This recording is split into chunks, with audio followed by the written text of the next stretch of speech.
What's up, everybody? Welcome back to another video of me reading stories at the most random times, and not just any stories, Reddit stories, where I sit here and play video games and read out stories, relationship stories for this video, at least. Let me know down below if there's any other stories you guys would like for me to read. Why I sit here and shoot this little lizard thingy. But without further ado, so I can conquer my worst fears, aka a job application, because that is like my kryptonite. I say job application and I just get the itch. Like as a college student who is broke, please pay me. I need it. I need the money. Help, help me. Okay, but without further ado, let's get into the video. I, 26F, can't find my voice enough to end my 2.5 year relationship with my 42 male partner. Wow. How can I tell him I love him and end in the same sentence? I love him deeply. However, I don't believe loving someone is enough to sustain a relationship. Our relationship has been a roller coaster. I literally became speechless. I cannot seem to bring myself to say the words, I can't be in a relationship anymore. I'm in therapy and working through it. I'm pathetic and I'm wasting both of our time and energy. I think it's mutual. Despite our love, it's unhealthy, and I know he can't bring himself to call time on us either. How is it this hard to tell someone what you feel? I respect him too much to end it via a phone call. I could never do it in a text. I hype myself up to try to be brave, and the second I lay eyes on him, I'm a coward and cannot say what I need. My heart is in my throat, thinking about having to say someone I adore, I want to be alone. How do people say what they need? It's unbearable. However, I care about him too much to spend another year pretending I feel so selfish. How do people do this? Being in love is the most sickening emotion.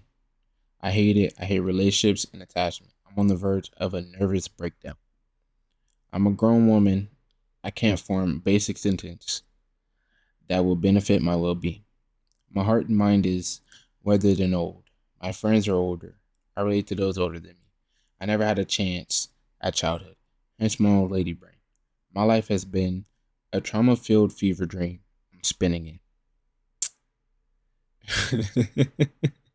Man, and no, guys, I'm not laughing at the story. I'm actually laughing at a comment. It says, "Say that I love you," but I think it's time I moved on and got my own place. Okay, see, that was funny. That was funny. But yeah, see, I'm young, so I don't really got to face this as much. But I do want to say, the best way to possibly rack up the courage is to just go in there, no preparation, just do it. Just do it. You got to force yourself to do it. You got to sit there and talk to him, even if it's hard, even if you stutter, even if it's like super hard. You still got to still go out there and do it, because at the end of the day, you're only hurting him and hurting yourself. You guys are only hurting each other the longer and longer you guys are in it. And I think that if you guys slow down, have a talk, maybe it may rekindle something, maybe not. But hey, that's all in for you to find out. Not really for me to find out. I'm just a college student reading Reddit stories here who need to fill out job application. You know, I need to do that, but I would never do it. All right, on for the next story. I, 38 male, considering divorcing my wife, 33 female, because of this past weekend. I'm sharing on Reddit anonymously because I don't know who to discuss this problem with. My wife and I have been together for 7 years and have 3 kids. After the second child, she had postpartum depression. It was so tough that it led to her having to leave her career and me taking over all the financial responsibilities. I recommended we try couples therapy, which totally backfired, rather than focus on how we can improve. It was heavily focused on the initial root of the relationship, which included me dating multiple women when we first started. This was known, but caused insecurity and a lack of trust at a core level. I understood the therapist's intent to get to the core of our relationship issues, but I felt the sessions were focused on my issues rather than our issues. That's a big one. That is a big one. Even my wife would say out loud when heading in, time for us to go find out how effed up you are. I could laugh, but she operated like the weight of the relationship issues were on me. So the postpartum, my wife was sleeping in and I was feeding our kids, cleaning and working and spending an hour every 2 weeks getting torn apart by a therapist. My wife was doing little to support our relationship and our family. Man, this is already a rough one. Okay. So that was 3 years ago. But we made it through this bump by instilling date nights. Every week we have a babysitter and a date night. Also, we started having more that genuinely help. She still does not clean, cook, or even help with chores. And these are small things, but it's obvious continues to bother me. We had another kid half a year ago. Oh my god, already? Oh, so what? What's that, 4? Oh, that's 4. That's crazy. All right. Last week, she realized she missed her period. On Saturday, she took a pregnancy test, an old one we had lying around, and it showed a faint line. She still went out for drinks that night with friends. We were like, Slur, you might be pregnant. Hooray, mostly hooray, kind of anxiety inducing. Sunday morning, I bought her 2 new pregnancy tests. Me. I went out for it. I think that's important to note. Wow. I was the one that brought them and was anxious about it. She does it. The line shows up stronger, crazy. She is pregnant. She had plans for brunch. Noon she doesn't cancel. She goes out and drinks the whole time and does not come back until dinner time. Smashed on martinis without me, by the way. I'm watching the kids. She's maybe 4 to 5 weeks pregnant. Who knows? I've been working in an office since Tuesday, but on Monday, she told me that she was scared. I told her that's fair. I'm scared too, but we will make it work. Then we had dinner last night, and she was giving me another slur the whole time about how mad she is. She's pregnant. She's going on birth control, or she wasn't going on birth control. We did not plan for this, but I think rather than just directly say, let's get an abortion, she just casually trying to cause a miscarriage. Wow, that's insane. I've kind of evolved from being upset to being kind of furious and started reaching out to divorce lawyers today while at work. Do you recommend divorce? Now, before I get into the edits, let me voice this because I am not in a position to be given marriage counseling. But what I can say about this is you guys gotta stop having kids, dog. I mean, from what I'm reading right now, yeah, dude, you guys gotta stop having kids right now. Like, I think that postpartum, a depression and stuff like that is caused by, I think the toll it's having on her body. I could be wrong. Again, I am a young male in college. I don't know yet. That is what I go to college for, right now. So I'm still learning. So please feel free to let me know down below what I get wrong or if my takes are terrible and that, I should just go fill out a job application. But please don't tell me that because I might cry. All right. Edit. 2 key points. First, I was not cheating on my now wife when the relationship started. I was dating multiple women at the time of our relationship. And she was also seeing another man. We met in our 20s and we were actively on dating apps at the same time. We committed after 6 months of hooking up. I think that piece is misunderstood by many responders. And second, I do not regret having unprotected. I will triple down and never apologize for that. We are married is usually unprotected. This is a decision we both made. A child can happen because of unprotected. We are both adults and have had multiple kids. We are well aware of that. We had another kid after the postpartum depression 3 years ago. We know how having children works. It doesn't mean we're actively trying. It also doesn't mean we were not trying. We've talked about having up to 5 kids in the past, as recently as when the third was born. She went off birth control in January. It relates to her mood and that's her choice to do so. I wasn't consulted about the decision, but I was informed she was also off of it. Additionally, Many people anger at us makes me feel my anger was more than justified. We talked tonight.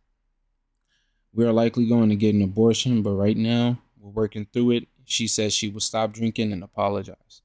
We did not even talk divorce. Edit. Oh, this is a really recent edit. Edit. We are keeping the baby. Oh my God, they're keeping the kid. Jeez. We're not getting divorced. We've had 2 nights in a row of open communication, and we're going to find a way to work this out. No alcohol, date night tonight, new couples therapists. We also had unprotected last night. Bro, what? Dog. Okay. Dude, if she's having serious postpartum, depression, please stop having kids. And stop having unprotected. If this drives her insane, like, oh, dude, I don't know, but it's definitely destroying her mental health. For surely, it's just destroying her mental health, and this is not good for either you or her or even the kids you guys already have. You know, I do hope that you guys, understand that yes, it is beautiful to have kids. It is beautiful to create life, and it's beautiful to be parents. Again, I'm not in a position to be a parent. I'm still young myself. But, you know, sometimes it is okay to stick with the ones you got and just lock in. All right. Time for the next story. Found divorce lawyers and search history on husband's phone. My husband, 48 male, and I, 48 female, have been married 7 years. He works out of town a few times a year. He's always been the most honest person I've ever known. He's always talking about how much he loves me and his family. We have a 6-year-old son. I struggle with anxiety, and he is very avoidant, and that has been a big strain in our marriage. There have been a few times when he borders on emotional abuse. Anyway, we are open with our phones. I found on his Google that he searched divorce attorneys near Roxville Avenue. Nothing else after that. No visits to any pages or anything. There is no Rockville Avenue anywhere near our state. Do you think it could have been a mistake, or was he really searching for a divorce attorney? My biggest anxiety is being blindsided and thinking things are great when they are not. He gets very upset with any kind of confrontation. How can I address this? Ooh, I'm gonna read the edit again in a second, but I do want to say, yeah, I kind of suffer from that too a little bit, man. I be getting mad over the littlest things, and I'm working on that. But let's go ahead and read the edit. Let's not get into me, because again, I don't want to fill out a job application, man. Edited to add, he was driving to work at the time. He always uses voice to search on Google. Now I feel dumb. Maybe you caught the radio. I was married for 18 years. Child bride, very abusive, long story. And I have bad anxiety because of that. I know I have anxiety and I'm trying so hard. I do make good money and have a great job. Advanced degrees, so no worries in that department. Lucky. Advanced degrees, that would be so nice right now. Also, our house is in both of our names. Ooh, that's a big one. Okay. Um, so what can I say about this one? What I can say about this is uh you can rest easy knowing that maybe he was just curious, or maybe something popped up and he wanted to learn more about a specific subject or an article. I tend to do that myself, where I'll go and look at something and my um, girlfriend will go and check, and she'd be like, "Oh, why are you looking this said thing up?" And I'd be like, "Hey, I saw an article and I was curious, and I went and checked it." So sometimes it's just a curiosity. It's not always a thing directly to it. Hopefully that's the case for you, but I do wish you both success.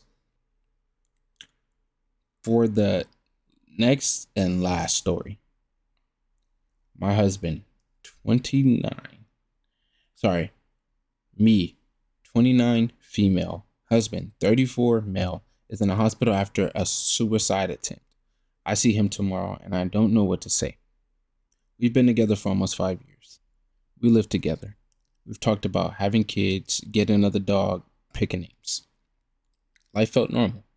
He seemed fine. I didn't notice anything, no red flags, no weird changes, nothing a few days ago. I finished work early, 2 meetings got canceled last minute, and I thought I'd surprise him. The house was quiet. I figured he was napping or something. Then I noticed the bedroom door slightly open and I found him, unconscious. There were pill bottles and an open bottle of vodka.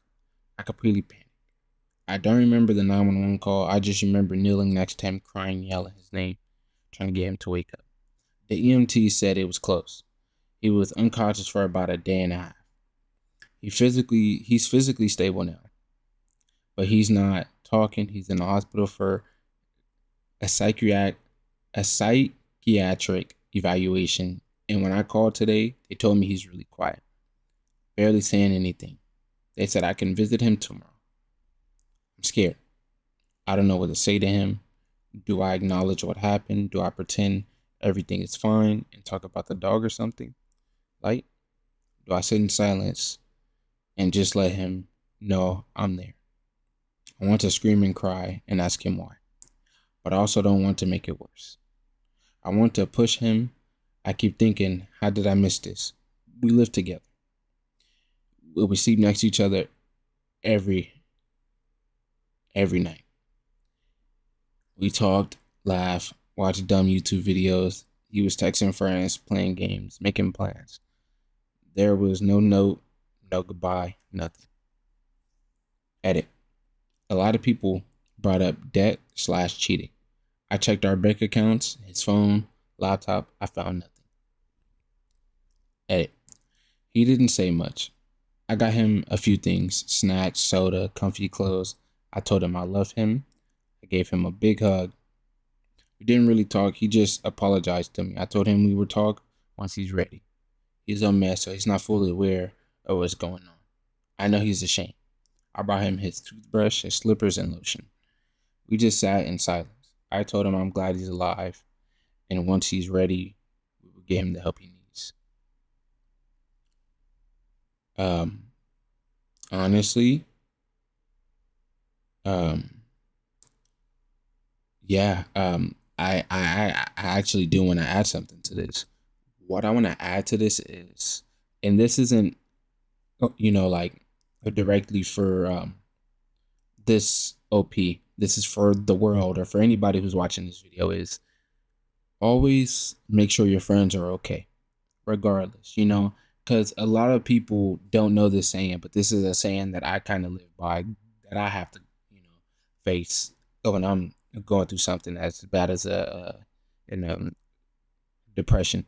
Is when it gets quiet, it gets really loud, and it is important that you check on your friends, even those who are happy, seems that life is going good and that everything is going good. Because a lot of the times, it's not. And the most quiet people are normally the ones that are going through a lot. And it's okay to check on your friends, even if it seems like nothing is going on. Still ask them, still try to get them to open up. Don't force it, but you should check on your friends, check on your loved ones, check on everybody that you love. And sometimes, like I do, I check on other people, just people I don't even know. I ask them how their day is going. I ask them, what they have for lunch or just anything, just to make somebody's day.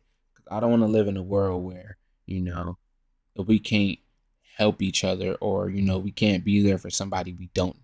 And that's something that I try to instill in a lot of people. So, hey, but again, I'm just a broke college student trying to make it through, man. I do appreciate you guys for coming to watch this video. I would do my best with the audio and everything. I'm still learning, just getting this stuff together. So if you guys enjoyed the video, please like. Let me know if there's any type of other stories you guys want me to read. And until then, you guys take care. Goodbye.